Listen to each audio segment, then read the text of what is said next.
نحمدہ ونصلی علی رسولہ الکریم اما بعد فاعوذ باللہ من الشیطان الرجیم بسم اللہ الرحمن الرحیم وهو الذی خلق من الماء بشرا فجعلہ نسبا وصہرا وکان ربک قدیرا وقال النبی صلی اللہ علیہ وسلم المرأة اذا صلت خمسها وصامت شهرها وأطاعت بعلها دخلت من أي أبواب الجنة شاءت أو كما قال عليه الصلاة والسلام صدق الله العظيم وصدق رسوله النبي الأمي الهاشمي الكريم ونحن على ذلك لمن الشاهدين والشاكرين والحمد لله رب العالمين۔ یہاں ایسے رہے کہ ویسے رہے، وہاں دیکھنا ہے کہ کیسے رہے۔ آج ہمارا موضوع ہے سسرال والوں کے ساتھ بیوی کا حسن سلوک۔ ان معاشرتی برائیوں پر، ان معاشرتی بے اعتدالیوں پر اور ان معاشرتی مسائل پر گفتگو کرنے کا مقصد یہ ہے کہ ہم باریک بینی کے ساتھ اپنا جائزہ لیں۔ حقوق العباد میں کی جانے والی کوتاہیوں پر اگر غور نہیں کیا، اگر ان کوتاہیوں سے اپنے آپ کو محفوظ نہیں رکھا تو معاشرہ بدامنی کا شکار ہو جائے گا۔ قرآن کریم کی سورہ فرقان کی آیت نمبر 54 آپ کے سامنے پڑھی گئی۔ اس دنیا میں جو تعلقات کی بنیاد ہیں وہ دو چیزوں پر ہے۔ ایک کو نسبی تعلق کہا جاتا ہے جو والدین اور اولاد کے درمیان ہوتا ہے، اور دوسرے کو سسرالی تعلق کہا جاتا ہے جو شوہر کے لیے اس کے ساس سسر یا بیوی کے لیے اس کے ساس سسر کی صورت میں اللہ نے رکھا۔ ان دونوں کی طرف اس آیت میں اشارہ کیا وَجَعَلَهُ نَسَبًا وَسِحْرًا۔ نسب سے مراد ماں باپ کا رشتہ اور سحر سے مراد ساس اور سسر کا رشتہ۔ اگر یوں کہا جائے کہ ہر مرد اور ہر عورت کے دو ماں باپ ہوا کرتے ہیں، ایک اس کے نسبی اور ایک اس کے سسرالی، تو یہ بے جا نہ ہوگا۔ اگر ہم عورت کی لائف اور زندگی کو دیکھتے ہیں تو بنیادی طور پر وہ دو حصوں پر مشتمل ہے۔ ایک عورت کا جو حصہ ہوتا ہے زندگی کا وہ شادی سے پہلے کا، اور دوسرا حصہ شادی کے بعد کا۔ شادی سے پہلے کا حصہ اپنے گھر میں اپنے ماں باپ کے زیر سایہ گزرتا ہے، اور شادی کے بعد کا حصہ اپنے سسرال میں ساس سسر کے شوہر کے زیر سایہ گزرتا ہے۔ یہ دونوں ہی حصے اس کے لیے اہم ہیں، لیکن اگر غور کیا جائے تو اس کا جو زیادہ تعلق ہے وہ اپنے ماں باپ کے گھر سے اتنا نہیں رہتا جتنا ساس سسر کے گھر سے رہتا ہے۔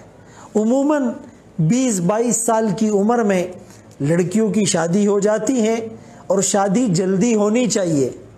فرمایا 3 چیزوں میں تاخیر نہ کرو: نماز جب اس کا وقت ہو جائے، جنازہ جب وہ تیار ہو، لڑکا لڑکی جب وہ بالغ ہو جائے۔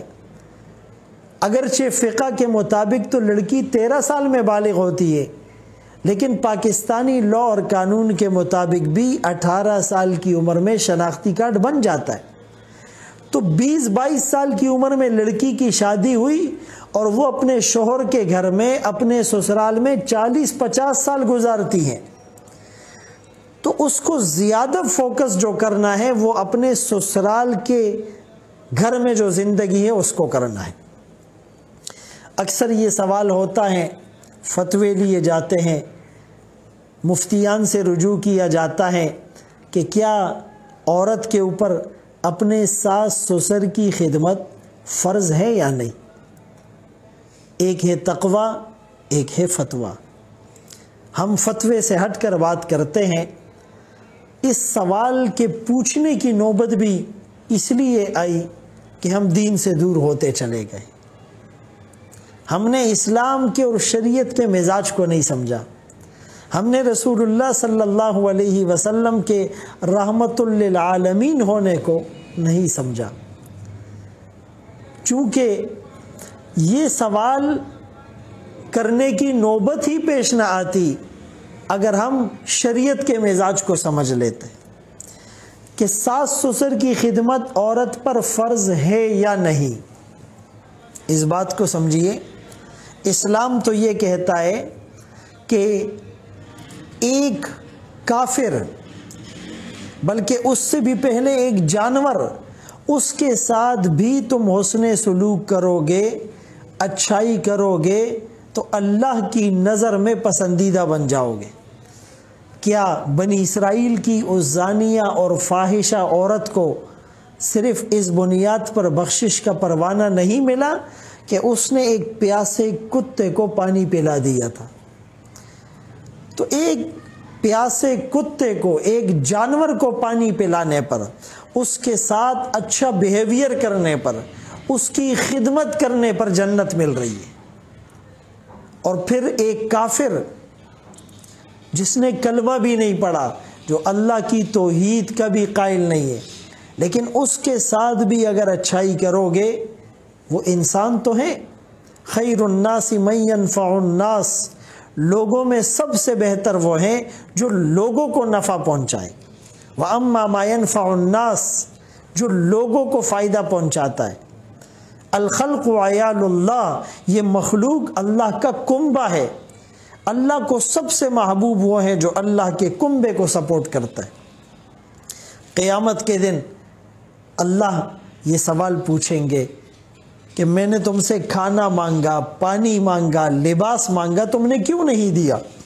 انسان حیران ہو کر کہے گا یا اللہ آپ تو کھانے سے، پینے سے، پہننے سے مستغنی ہیں.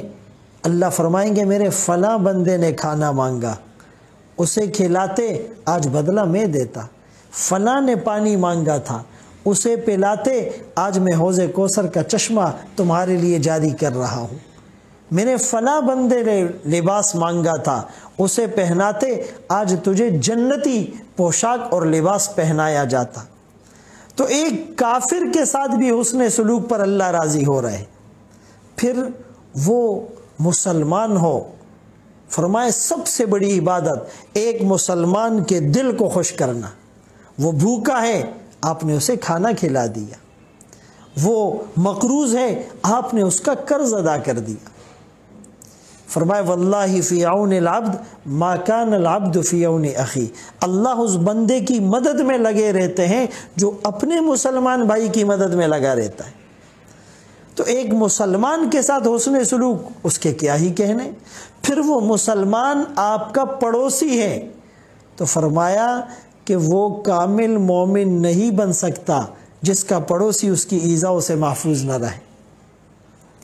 اور فرمایا کہ جبرائیل امین اتنی وصیت کرتے رہے پڑوسی کے حقوق کے بارے میں کہ ہمیں یہ ڈر لگا کہیں اس کو میراث کا حصہ دار نہ بنا دیا جائے. اور پھر اگر وہ پڑوسی بھی ہے اور رشتہ دار بھی ہے تو اس کا حق تو ہم پر بہت زیادہ ہوتا ہے. اور پھر وہ رشتہ دار بھی دور کا نہیں، قریب کا، یعنی بیوی کا ساس سسر اس کے ماں باپ کا درجہ رکھتے ہیں. تو یعنی اگر یہ سارے سرکل آپ دیکھیں، اگر ان سارے دائروں کو آپ دیکھیں تو اس بنیاد پر تو یہ سوال ہی نہیں ہونا چاہیے. جیسے انسان اپنے ماں باپ کی خدمت کو اپنی سعادت سمجھتا ہے، جنت میں جانے کا ایک ذریعہ سمجھتا ہے، اگر ساس سسر کو بھی اپنے والدین کا درجہ دے دیا جائے اور اس نیت سے ان کی خدمت کی جائے تو اللہ کریم کتنے راضی ہوں گے. اسی لیے گزارش یہ ہے کہ جہاں انسان اپنے ماں باپ کی خدمت کو اپنے اوپر لازم سمجھتا ہے، ساس سسر کی خدمت کو بھی اپنے اوپر لازم سمجھے. خدا نخواستہ اگر ان کا مزاج سخت ہے یا ان کی طبیعت میں جو ہے وہ سختی ہے تو انسان برداشت کرے، انسان صبر کرے، اس صبر پر اللہ بھی راضی ہوں گے، اس کے درجات بھی بلند ہوں گے، اور اللہ کریم ان کے دلوں کو بھی نرم فرما دیں گے۔ جس طرح عورت شوہر کے ماں باپ کو اپنا ماں باپ سمجھ کر اس کی خدمت کرے، بالکل اسی طرح شوہر پر بھی لازم ہے کہ وہ بیوی کے ماں باپ کو، اپنے ساس سسر کو اپنے حقیقی ماں باپ کا درجہ دے اور ان کے ساتھ خوب بہترین حسن سلوک کرے۔ ہم دونوں میں بیلنس رکھیں۔ کچھ لوگ اپنے ماں باپ کی خدمت کرتے ہیں، ساس سسر کو توجہ نہیں دیتے۔ کچھ لوگ ساس سسر کی بہت زیادہ خدمت اور آؤ بگت خاطر مدارت کرتے ہیں، اپنے ماں باپ کو بھول جاتے ہیں۔ تو اس میں بیلنس ہو، حقوق کا جو ترازو لگے گا، جو بیلنس لگے گا، اس میں حقوق کو بھی تولا جائے گا، حقوق کی بھی میجرمنٹ ہوگی کہ ہم نے اپنے ماں باپ کی کتنی خدمت کی، اپنے ساس سسر کو ان کا حق دیا یا نہیں، شوہر کا بیوی پر کیا حق ہے، بیوی کا شوہر پر کیا حق ہے، ہمارا پڑوسیوں پر کیا حق ہے، رشتہ داروں کا ہم پر کیا حق ہے، استاد کا شاگرد پر اور شاگرد کا استاد پر۔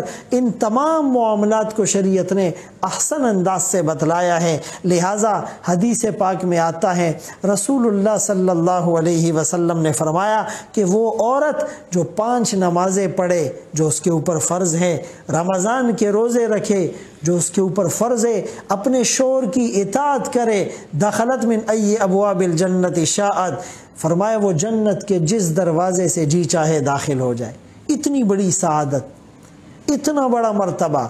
اور شوہر کی اطاعت ظاہر سی بات ہے کہ اس کے والدین کی خدمت کرنے میں ہے۔ اگر وہ شوہر کی بہت اطاعت کر رہی ہے لیکن شوہر کے ماں باپ کے ساتھ اس کا رویہ ٹھیک نہیں، شوہر کے ماں باپ کے ساتھ وہ حسن سلوک نہیں کر پا رہی، شوہر کے ماں باپ کا وہ صحیح طور پر خیال نہیں کر پا رہی، شوہر کے ماں باپ اپنے ساس سسر کے ساتھ اگر اس کا انداز اور بیہیویئر اچھا نہیں ہے تو یہ شوہر کی نافرمان سمجھی جائے گی۔ اور حدیث میں تو شوہر کا کتنا مرتبہ ہے۔ حدیث پاک میں رسول اللہ صلی اللہ علیہ وسلم نے فرمایا کہ اگر میں کسی کو حکم دیتا کہ وہ اللہ کے سوا کسی کو سجدہ کرے، اگر تھوڑی سی بھی پاسبلٹی اور تھوڑی سی بھی گنجائش ہوتی تو فرمایا میں عورتوں کو حکم دیتا کہ وہ اپنے شوہروں کو سجدہ کرے۔ یہ بات معمولی نہیں ہے، اس میں بہت وزن ہے، اس میں بہت گہرائی ہے، اس میں بہت دور اندیشی کی بات ہے، لیکن اگر ہمیں سمجھ آ جائے تو ایک عورت اگر اپنے شوہر کے ساتھ اس کے ماں باپ کی بھی خدمت کرے گی تو اس کی دنیا بھی انشاءاللہ اچھی ہوگی، شوہر کے دل میں اس کی محبت، اس کی قدر، اس کا احترام بڑھتا ہی چلا جائے گا، اور شوہر بھی اس کے تمام حقوق کو صحیح طور پر ادا کرنے کی کوشش کرے گا۔ اللہ تعالی ہم سب کو ان باتوں پر عمل کی توفیق نصیب فرمائے۔ وآخر دعوانا ان الحمد للہ رب العالمین۔